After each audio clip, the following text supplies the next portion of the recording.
Hello friends, આજે આપણે બનાવવાના છે કેળાની એકદમ સરસ મજાની ચિપ્સ। તો કેળાની વેફર બનાવવા માટે મેં આગળ 1 કિલો કાચા કેળા ગરગવાળા લેવાના છે। હવે આપણે સૌથી પહેલાં અડધા કપની પાણીની અંદર 1 ચમચી મીઠું નાખીને મિક્સ કરવાનું છે।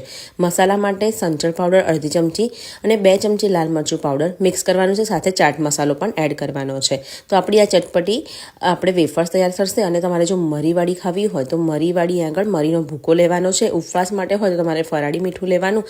મીઠું આપણે મસાલામાં નથી કર્યું કેમ કે આપણે પાણીવાળું જે મીઠું બનાવ્યું છે એમાં સરસ એને મીઠું આપણે આવી જશે। હવે જ્યારે પણ કેળાની વેફર્સ પાડવાની હોય તો તમારે એક કેળાને જ આ રીતે છોલીને તમારે ડાયરેક્ટ આ રીતે ગોલ કે પછી લાંબી સ્લાઇસ કરવાની હોય તમારે લાંબી તમે આ રીતે પાડી શકો છો। તરત તમને તેલ્સના વધારે બબલ્સ દેખાય ત્યારે 1 ચમચી જેટલું પાણી મીઠાવાળું એડ કરવાનું છે અને સરસ આ રીતે તેલ ઠંડુ થઈ જાય એટલે તમારી જે વેફર છે એકદમ ક્રિસ્પી થઈ ગઈ છે। ગરમ ગરમમાં જ મસાલો આ રીતે મિક્સ કરવાનો, જેથી આપણો મસાલો એકદમ સરખી રીતે ચોંટી જાય, બજાર જેવી જ એકદમ ક્રિસ્પી વેફર તૈયાર થઈ શકે છે। અને 1 જ કિલોમાં તમે આખો ડબ્બો ભરી જાય એટલી સરસ મજાની તમે ચિપ્સ પાડી શકો છો। તમે ગોલ પણ કરી શકો છો।